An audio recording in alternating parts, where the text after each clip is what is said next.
Howdy, all. Swan, Marion, the bookworm cowboy here. And I'm going to read a chapter of Ray Bradbury's The Illustrated Man.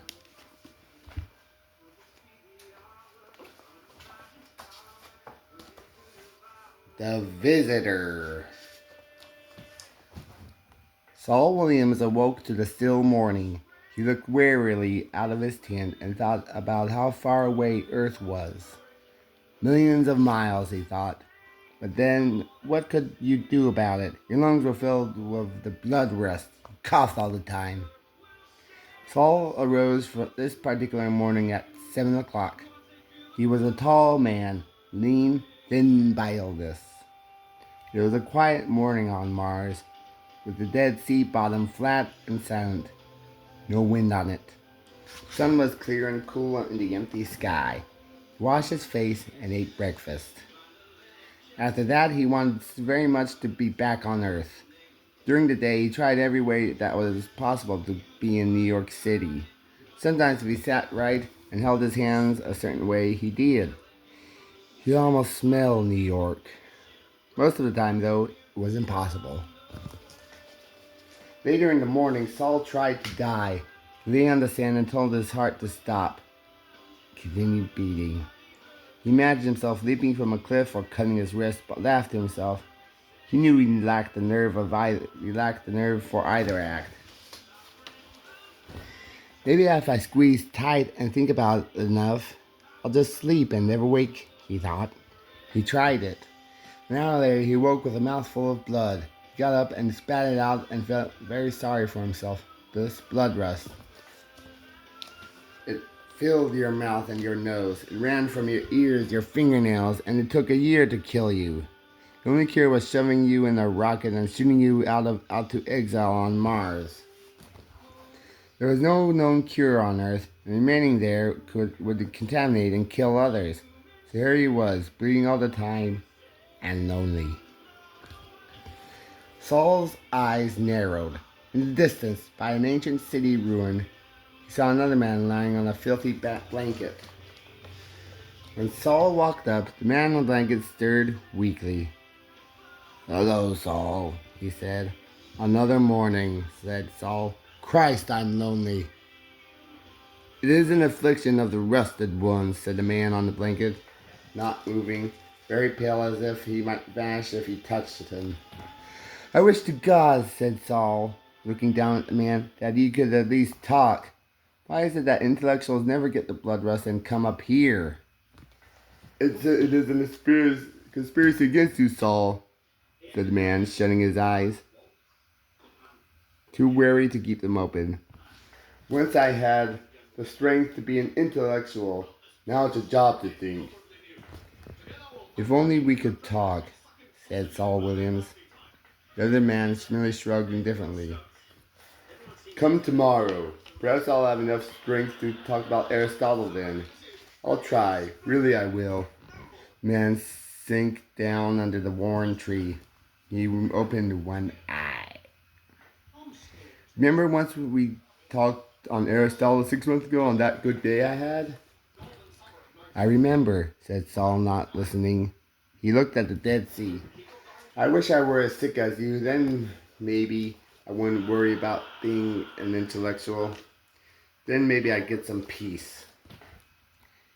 "You'll get just as bad as I am in about 6 months," said the dying man. "Then you won't care about anything but sleep and more sleep. Sleep will be like a woman to you. You always go back to her, because she's fresh and good and faithful, and she always treats you kindly and the same. You only wake up so you can think about going back to sleep. It's a nice thought."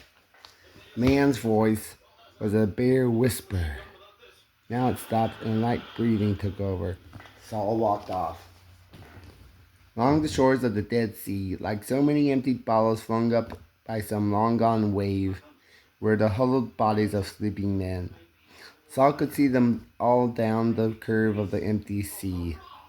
1, 2, 3, all of them sleeping alone, most of them worse off than he, each with his little cache of food, each grown into himself, because social converse was weakening and sleep was good.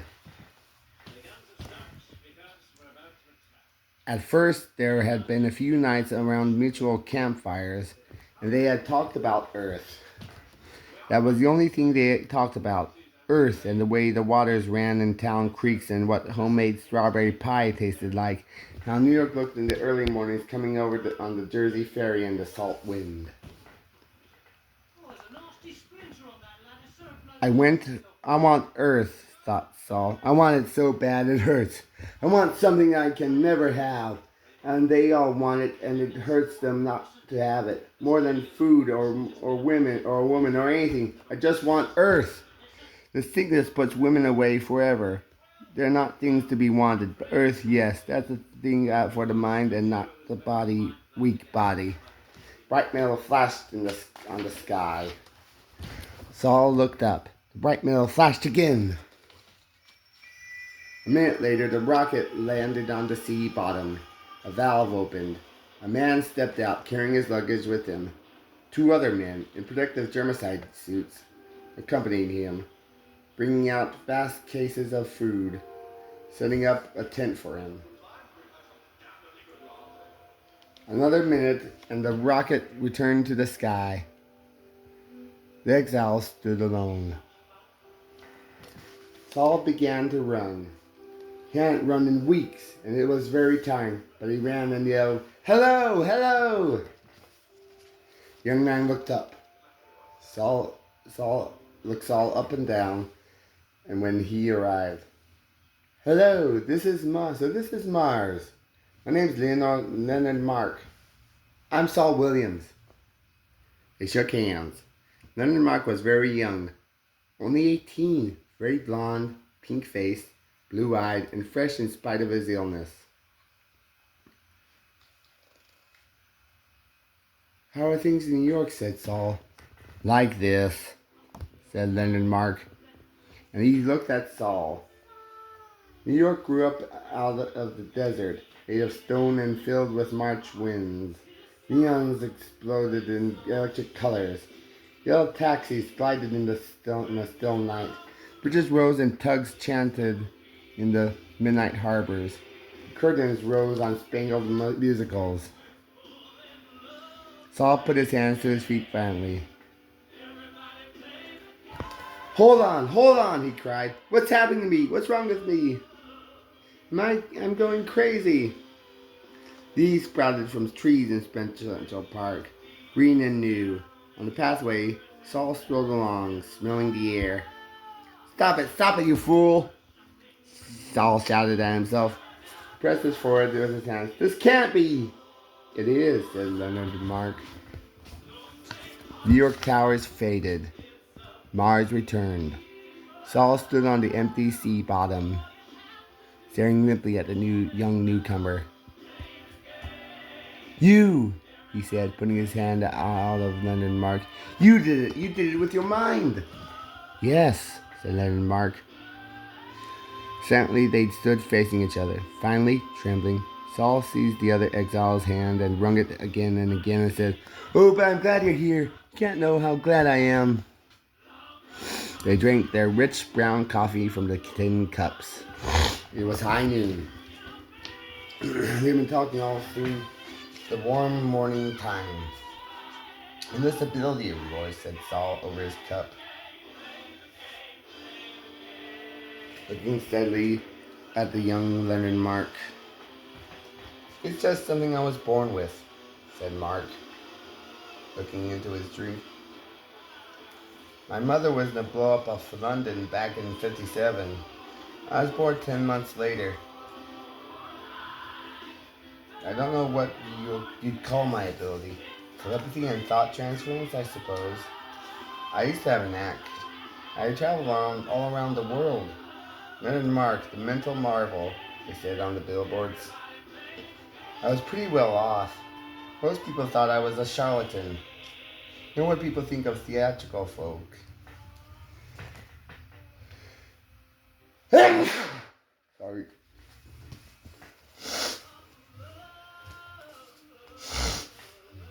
Only I knew I was really genuine, but I didn't let anyone know.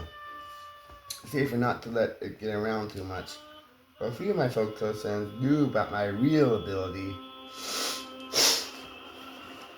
I've had a lot of talents that will come in handy now that I'm here on Mars.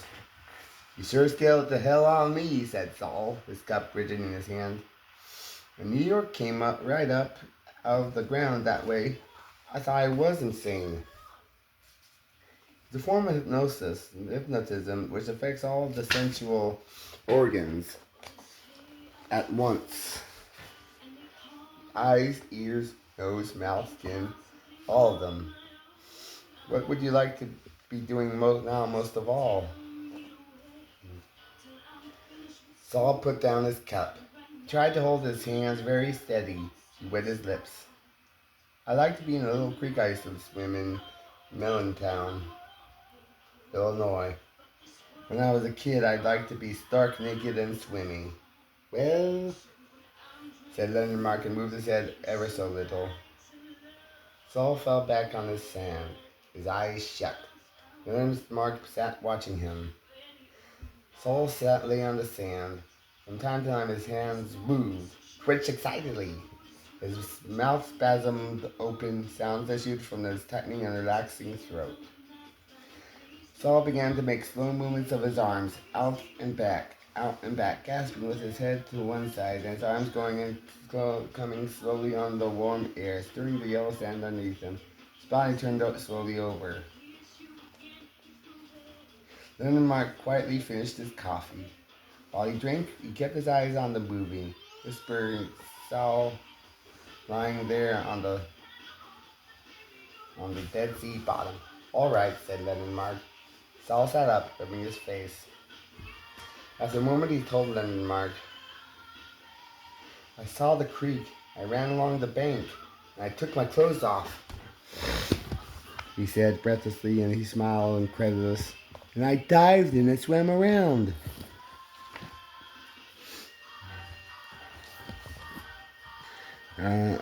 I'm pleased, said Leonard Mark. Here, Saul reached into his pocket and drew forth his last chocolate bar. This is for you. What's this? Leonard Mark looked at the gift. Chocolate? Nonsense. I'm not doing this for pay. I'm doing it because it makes you happy. Put that thing back in your pocket before I turn it into a rattlesnake and it bites you. Thank you. So Saul put it away. You don't know how good that water was. He fetched the coffee pot. More? Pour in the coffee. Saul shut his eyes for a moment. I've got Socrates here, he thought. Socrates and Plato and Nietzsche and Schopenhauer.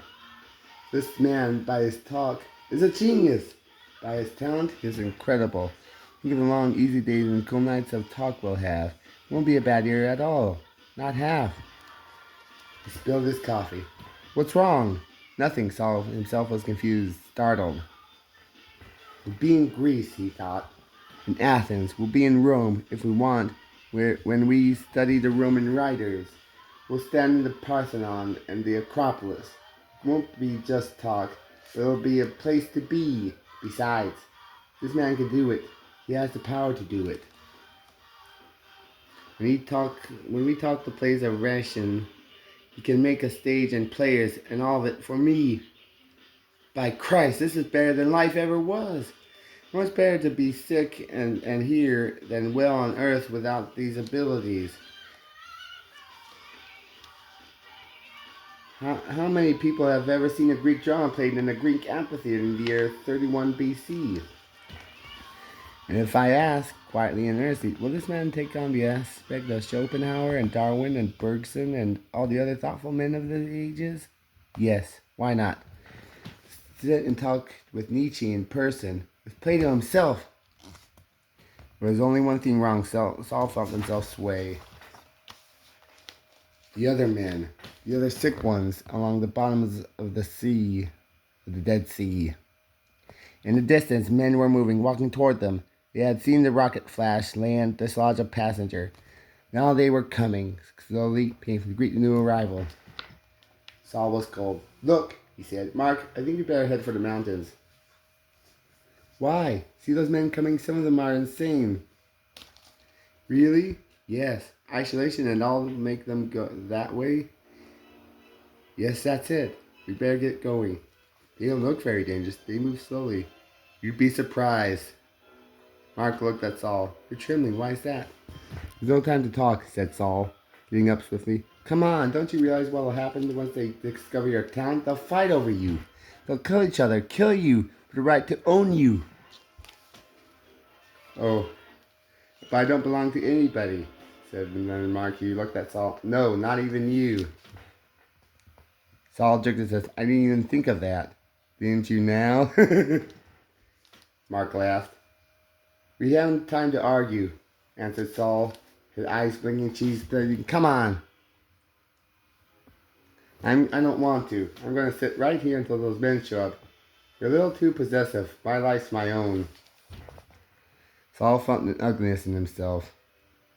His face began to twist. You heard what I said? How very quickly you changed from a friend to an enemy, observed Mark.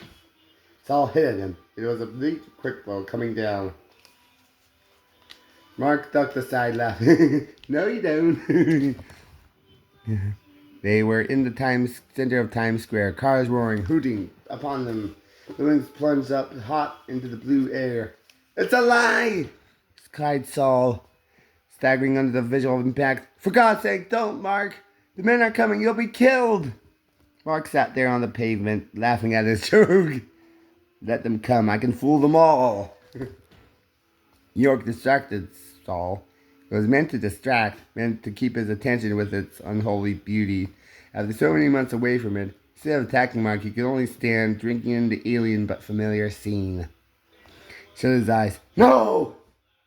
Auden fell forward, dragging Mark with him. Horns screamed in his ears, brakes hissed and caught violently. He smashed Mark at Mark's chins.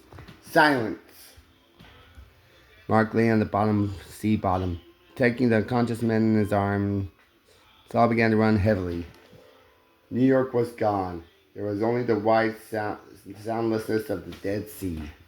The men were closing in around him. He headed for the hills with his precious cargo, with New York and green country and fresh springs that old friends held in his arms.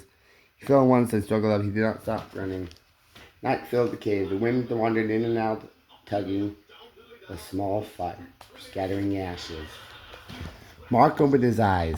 He was tied with ropes and leaning against the dry wall of the cave, facing the fire. Saul put another stick on the fire, glancing now and again with a cat-like nervousness at the cave entrance. You're a fool, Saul startled. Yes, said Mark. You're a fool. They'll find us. If they have to hunt it for 6 months, they'll find us. They saw New York at a distance like a mirage, and us in the center of it. It's too much to think that they won't be curious and follow our trail. I'll move on with you then, Saul, staring into the fire, said. And they'll come after. Shut up! Mark smiled. Is that the way you speak to your wife? You heard me! Well, a fine marriage this is. Your greed and my mental ability. What do you want to see now? Shall I show you a few more of your childhood scenes? Saul felt the sweat coming out on his brow. You know if the man was joking or not. Yes, he said. All right, said Mark. Watch! Flame gushed out of the rocks. Sulfur choked him. Pits of brimstone exploded. Concussions rocked the cave. Heaving up, Saul coughed and blundered, burned, withered by hell. Hell went away. The cave returned.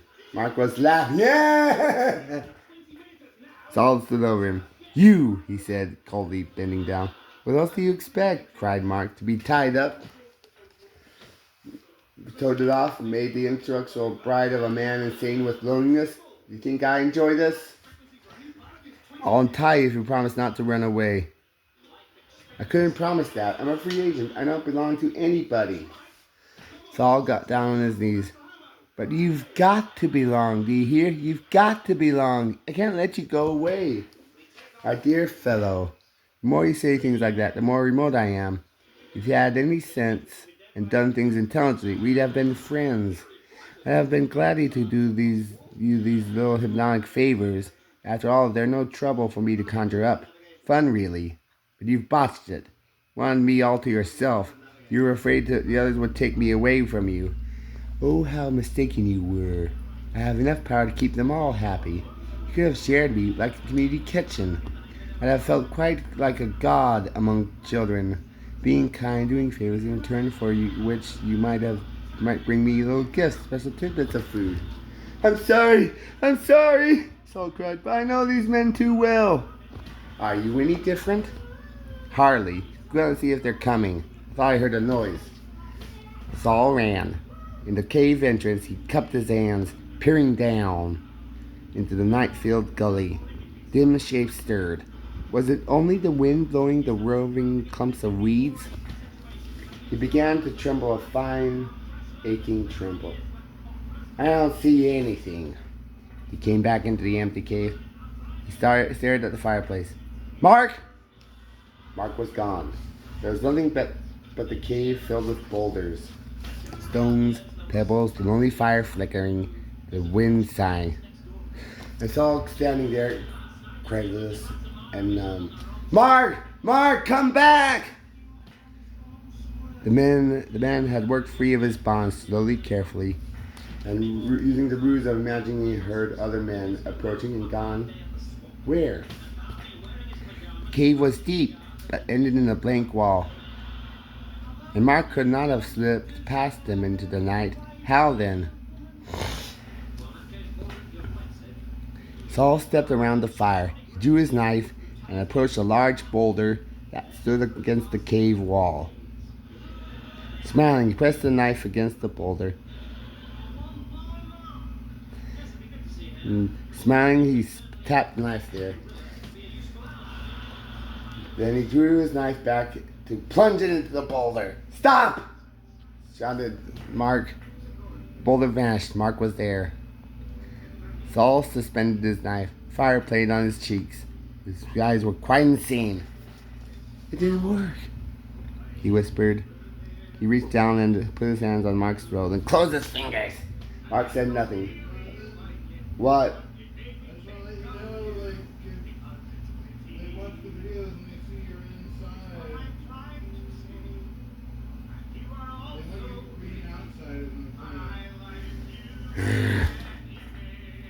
Sorry.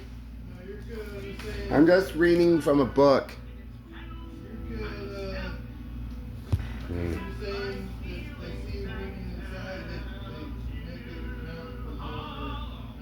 Dang it.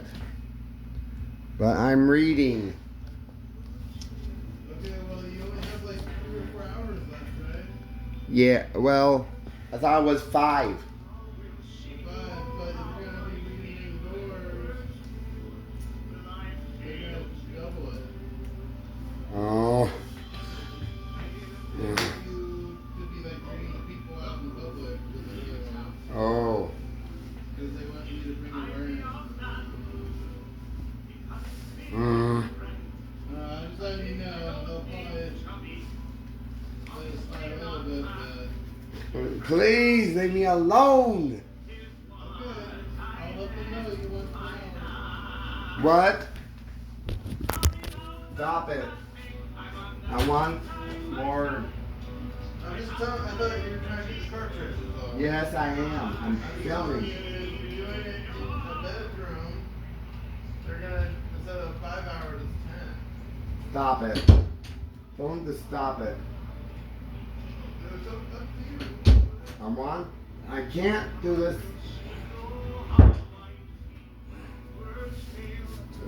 Please. I can't.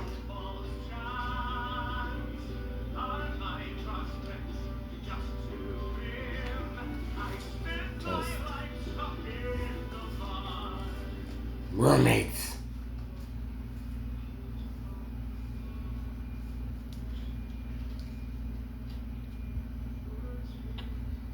Mark said nothing, but moved uneasily in the grip. His eyes ironic, telling things to Saul that Saul knew. If you kill me, the eye said, where will all your dreams be? If you kill me, where will all the streams and brooks trout be? Kill me. Kill Plato. Kill Aristotle. Kill Einstein. Yes, kill us. Kill all of us. Go ahead, strangle me. I dare you. Saul's fingers releases the throat. Shadows moved into the cave mouth. Both men turned their heads. The other men were there, 5 of them, haggard with travel, panting, waiting in the outer rim of light. Good evening, growled Mark, laughing. Come in, gentlemen.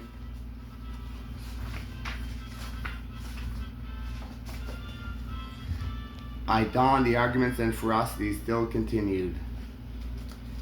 Mark sat among the glaring men, rubbing his wrists, newly released from his bonds. He created a mahogany-paneled conference hall and a marble hall table at which they all sat, ridiculously bearded, evil-smelling, sweating and greedy men, eyes bent upon their treasure. Way to sell it, said Mark at last, is for each of you to have certain hours of certain days of appointments with me. I'll treat you all equally. It'll be city property. I'll be free to come and go. That's fair enough. As for Saul here, he's on probation. When he's proved he can be a civil person once more, I'll give him a treatment or two. Till that time, I'll have nothing more to do with him. The other exiles grinned at Saul. I'm sorry, Saul said. I didn't know what I was doing. I'm all right now. We'll see, said Mark. Let's give ourselves a month, shall we? The other men grinned at Saul. Saul said nothing.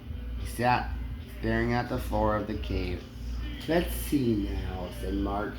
On Mondays it's your day, Smith. Smith nodded. On Tuesdays I'll take Peter here for an hour or so. Peter nodded.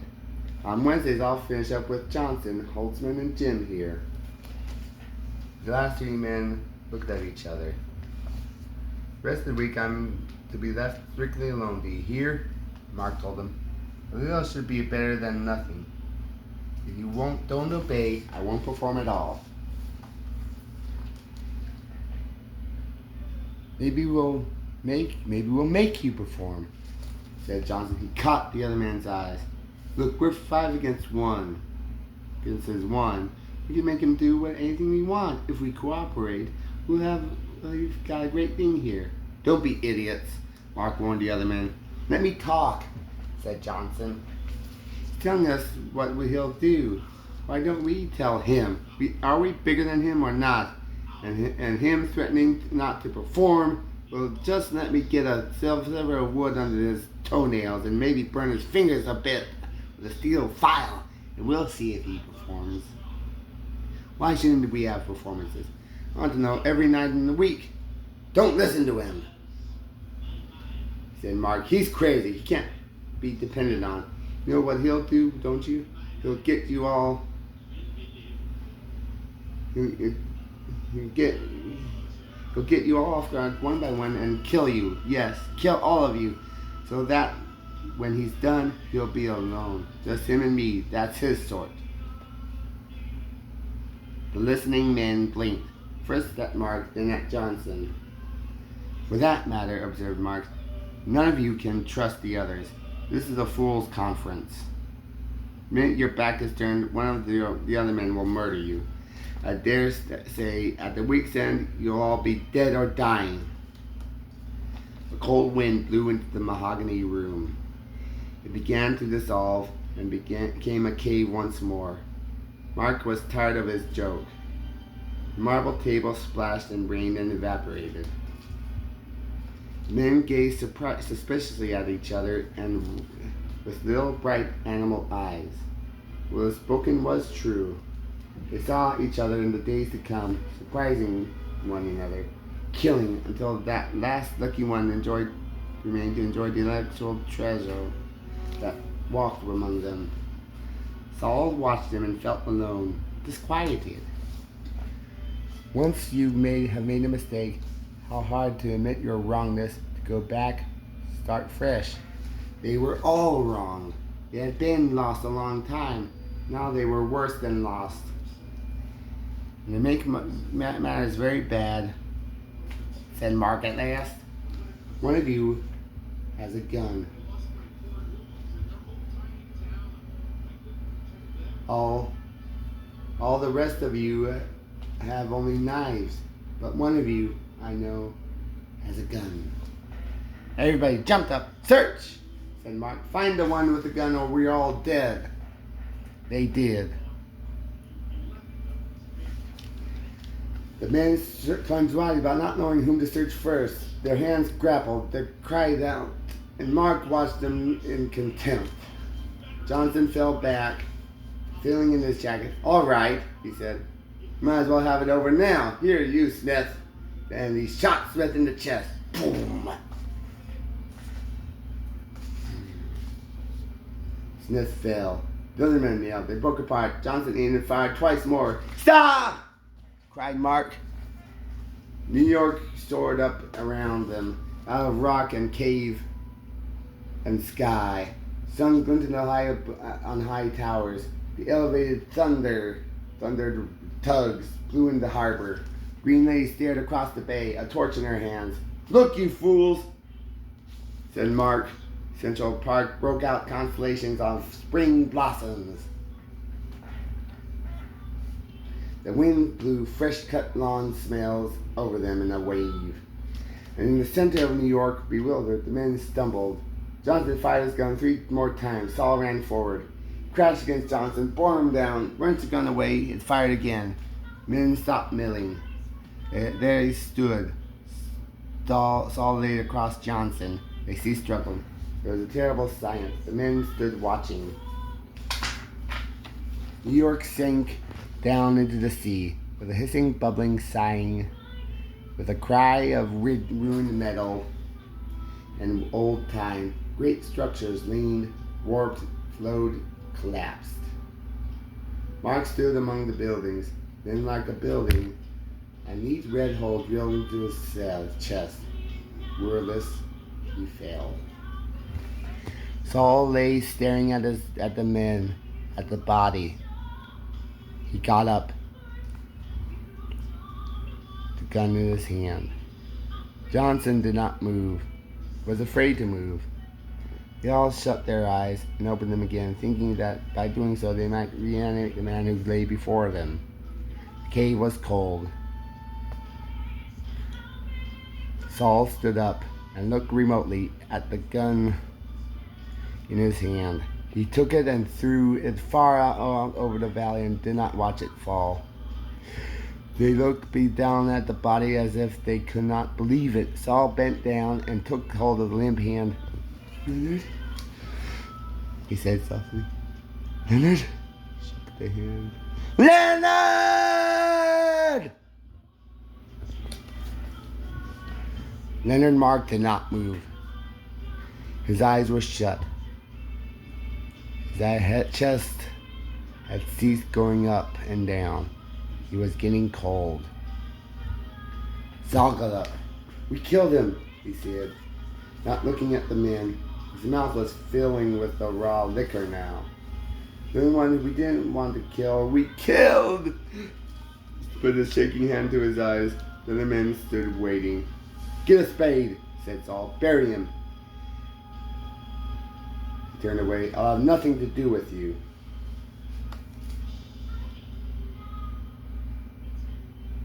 Somebody walked off to find a spade.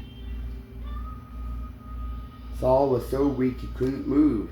His legs were grown into the earth, with roots feeding deep of loneliness and fear in the cold of the night. The fire had almost died out, and now there was only the double moonlight riding over the blue mountains. There was the sound of someone digging the earth with a spade. You don't need him anyhow, said somebody, much too loudly. The sound of digging went on. Saul walked over slowly and let himself slide down the side of a dark tree until he reached and was sitting blankly on the sand, his hand blindly in his laps. Sleep, he thought. You all go to sleep now. You have that much anyway. Go to sleep and try to dream of New York and all the rest. He closed his eyes wearily, the blood gathering in his nose and his mouth and his quivering eyes. How did he do it? he asked in a tired voice. His head fell forward on his chest. How do you bring New York up here and make us walk around in it? Let's try. It shouldn't be too hard. Think of New York, he whispered, falling down to sleep. New York and Central Park and then Illinois. Spring, apple blossoms and green grass. It didn't work. It wasn't the same. New York was gone and nothing he could do could bring it back. He would rise every morning and walk on the Dead Sea looking for it, and would walk around forever on Mars looking for it and never find it. And finally lie, too tired to walk, trying to find New York in his head, but not finding it. Last thing he heard before he slept was a spade rising and falling and digging a hole into which was a tremendous crash of metal and a golden mist of odor and color and sound. New York collapsed, fell, and was buried. He cried all night in his sleep. Here ends this chapter.